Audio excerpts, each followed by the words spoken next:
Bonjour à tous, nous sommes heureux de vous retrouver pour une nouvelle vidéo Burda dans laquelle nous allons vous présenter le modèle 109 de notre magazine Burda Style de février 2023. Nous allons voir ensemble comment réaliser ce superbe blouson qui s'avère être un véritable indispensable à votre garde-robe. Dans cette vidéo, nous vous montrerons étape par étape comment coudre le blouson avec une doublure intérieure. Grâce aux poches passe-poilées pratiques et aux zips sur le devant, il devient le véritable favori de la mi-saison. Pour ce tutoriel, nous utilisons la machine Yuki HZL DX3. Elle est facile et très agréable à utiliser. Concernant le tissu, nous utilisons une cotonnade à motif noir et blanc. En plus de votre nécessaire de couture habituel, vous aurez également besoin d'une doublure assortie à votre tissu, d'une épingle à nourrice, de fil à coudre, d'une fermeture à glissière séparable, d'entoilage et enfin d'un élastique de 10 mm de large.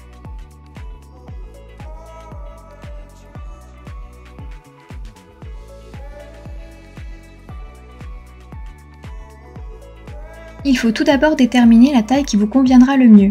Pour le blouson, vous aurez besoin de connaître votre tour de poitrine. Marquez vos mesures dans le tableau des tailles du cahier de couture. Si vos mesures diffèrent de la taille indiquée dans le tableau, vous pouvez tout à fait modifier votre patron en conséquence. Dans les explications de votre modèle, vous trouverez toutes les indications concernant les numéros de pièces, la couleur du contour et les planches sur lesquelles se trouve le patron à découper.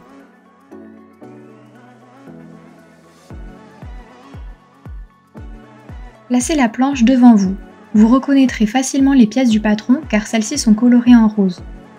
Vous pouvez les découper ou les copier à l'aide du papier de soie.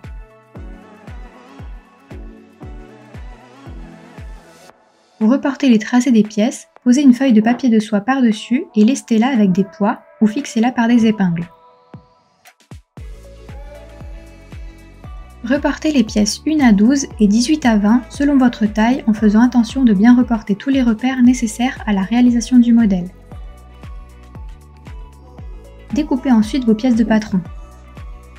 Passons maintenant à la découpe du tissu. Consultez le plan de coupe sur la planche à patron pour savoir comment disposer au mieux votre patron sur le tissu.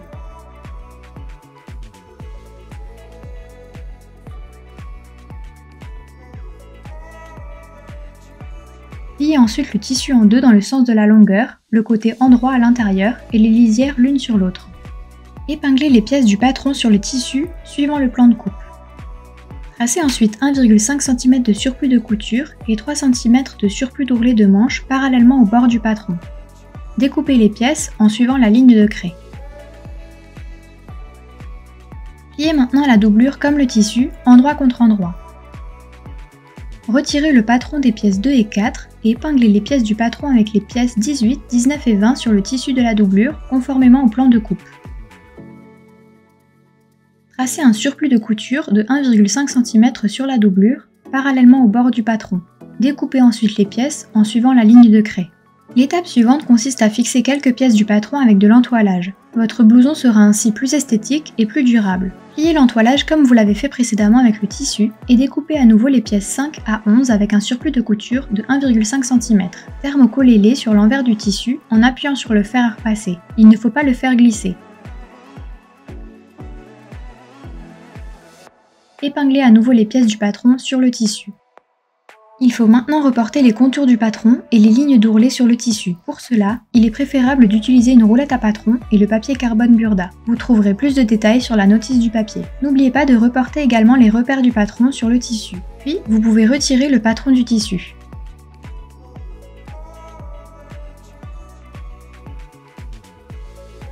Passons maintenant à la couture. Dans un premier temps, préparez votre machine à coudre. Pour ce tissu en coton, il est préférable d'utiliser une aiguille de 80 mm. Introduisez l'aiguille dans la machine à coudre et enfilez le fil dans le guide-fil. Nous commençons par les pinces et les plis sur le devant et le dos. Pliez le devant dans le sens de la longueur au niveau des pinces, l'endroit du tissu se trouvant à l'intérieur. Épinglez les repères l'un sur l'autre et marquez la pointe de la pince avec une aiguille. Piquez la pince jusqu'à la pointe en bloquant le début de la couture et en nouant les fils. Pliez le pli du dos l'un sur l'autre au niveau des repères.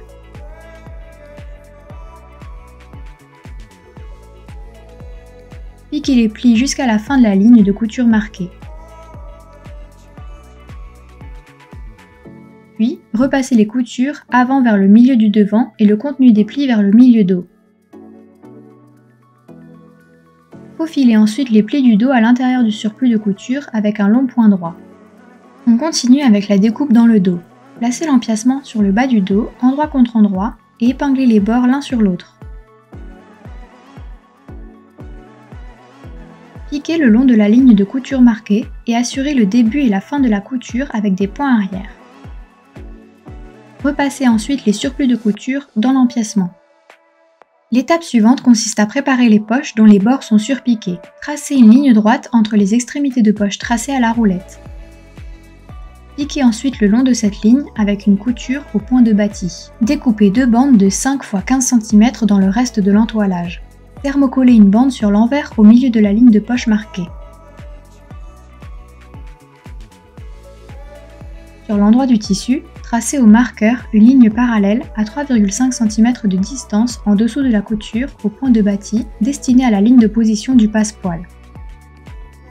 Pliez le passe-poil en deux dans le sens de la longueur, l'endroit du tissu se trouvant à l'intérieur. Assemblez les bords courts et sécurisez les extrémités de la couture.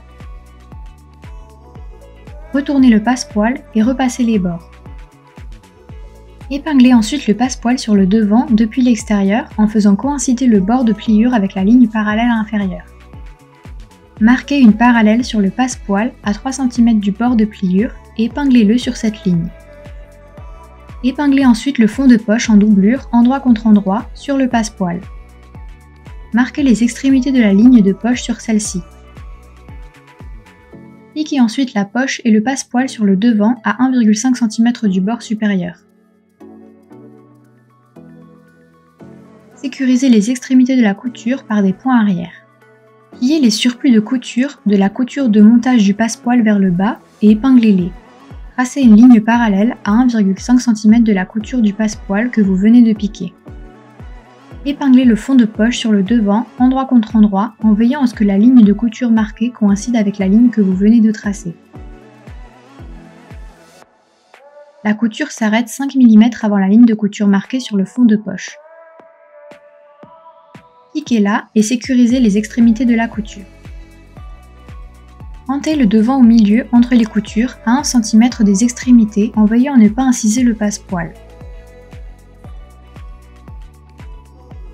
Pentez ensuite le tissu dans les coins à ras de la couture de façon à former des petits triangles à la fin de l'incision. Tirez ensuite les fonds de poche sur l'intérieur, posez-les vers le bas et repassez les bords ainsi que le passe-poil vers le haut.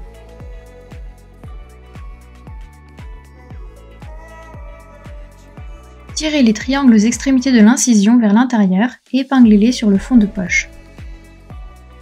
Épinglez les fonds de poche l'un sur l'autre et piquez le long de la ligne de couture marquée en assurant les extrémités de couture.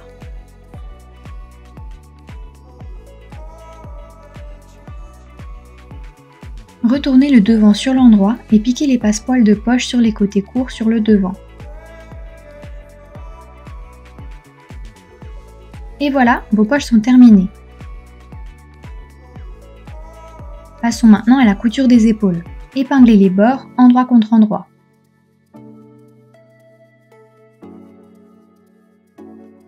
Vous remarquerez que le bord arrière de l'épaule est un peu plus long. Il est soutenu à partir du repère, c'est-à-dire que vous glissez ici légèrement le dos sous le pied presseur pendant la couture.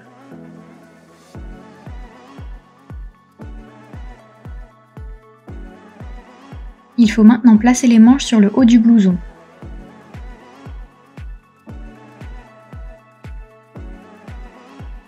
Épinglez-les sur le bord de l'emmanchure, endroit contre endroit, en faisant attention aux deux points suivants. Les repères transversaux 3 de la manche et du devant se superposent et le repère transversal de la tête de manche coïncide avec la couture de manche. Sachant cela, piquez les manches puis couchez les surplus de couture au fer dans le devant et le dos.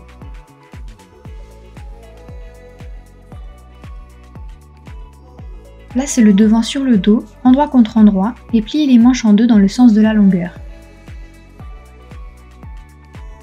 Épinglez les coutures latérales de sorte que la couture de montage de la manche se superpose.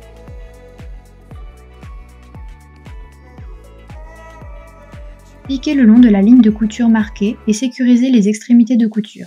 Écartez les surplus de couture au fer. Nous arrivons maintenant au montage de la fermeture à glissière. Si vous n'avez pas trouvé la mesure indiquée pour votre taille, vous pouvez raccourcir le haut de la fermeture à glissière aux dimensions des bords devant. Consultez pour cela une petite explication dans le glossaire de notre magazine. Séparez la fermeture à glissière et posez-la sur les bords devant de manière à pouvoir piquer plus facilement le long des maillons. En haut, les maillons débutent à la ligne d'encolure marquée et terminent au bord du blouson inférieur.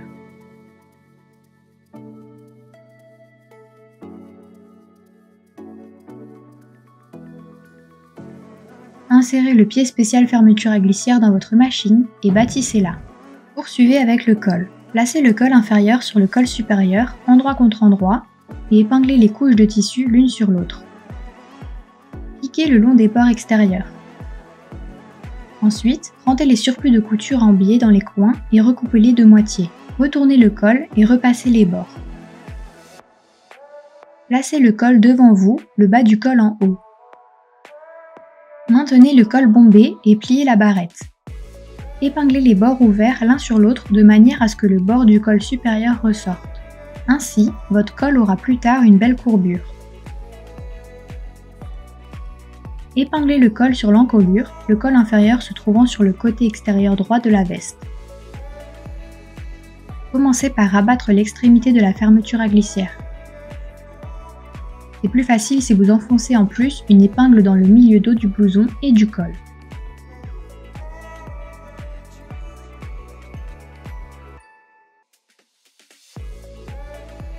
Posez maintenant les parmentures devant sur le parement dos et épinglez les coutures d'épaule l'une sur l'autre. Épinglez de la même manière les coutures latérales des parmentures d'ourlet. Placez maintenant les parmentures d'ourlet devant sur le bord inférieur des parmentures.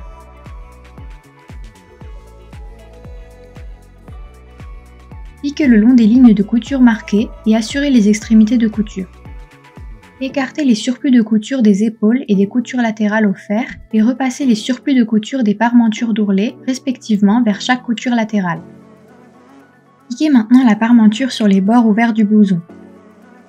Épinglez la parmenture endroit contre endroit par-dessus la fermeture à glissière sur les bords devant, par-dessus le col sur l'encolure et sur le bord de blouson inférieur. Piquez la couture sur tout le pourtour et montez la fermeture à glissière sur les bords devant. Afin de bien piquer au ras des maillons, insérez un pied presseur spécial. Biaisez le surplus de couture au coin et crantez aux arrondis. Puis, recoupez le surplus de couture à l'encolure.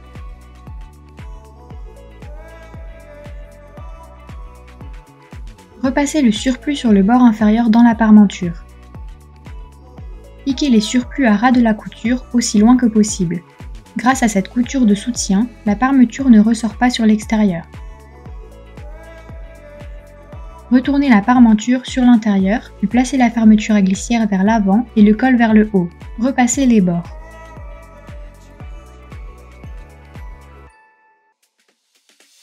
Sur les pièces de la doublure, piquez et repassez les pinces et les coutures exactement comme sur le blouson extérieur. Sur le bord inférieur, repassez le surplus de couture vers l'intérieur. Nous allons maintenant monter la doublure dans le blouson. Épinglez la doublure endroit contre endroit sur la parmenture devant et dos, les coutures d'épaule doivent coïncider. Débutez la couture devant à environ 10 cm au-dessus du bord d'ourlet et terminez de l'autre côté à la même hauteur.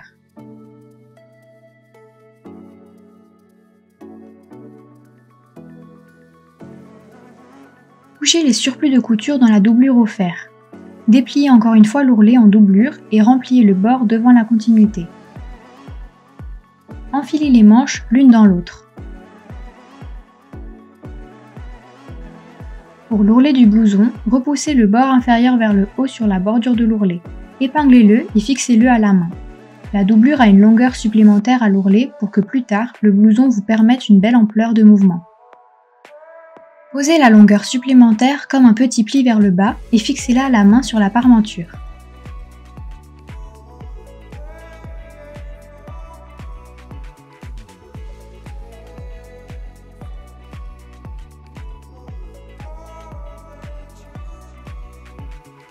Bâtissez maintenant la doublure sur les bords inférieurs des manches. Le bord de la doublure vient alors buter contre la ligne d'ourlet marquée du tissu. Vous y êtes presque, il ne manque plus que les coulisses élastiquées au niveau des manches. Rempliez le surplus d'ourlet de la manche et rabattez-le sur 2 cm de large. Piquez-le en laissant une ouverture au niveau de la couture de la manche pour y faire passer l'élastique. Coupez l'élastique en 2 parties. Enfoncez l'élastique dans le tunnel à l'aide d'une épingle à nourrice. Enfilez les manches et ajustez si nécessaire la largeur de l'élastique.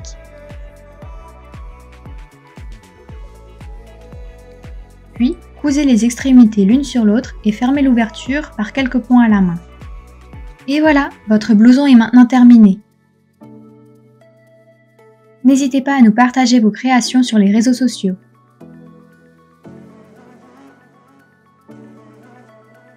Merci de nous avoir suivis et à très vite pour de nouveaux tutoriels Burda.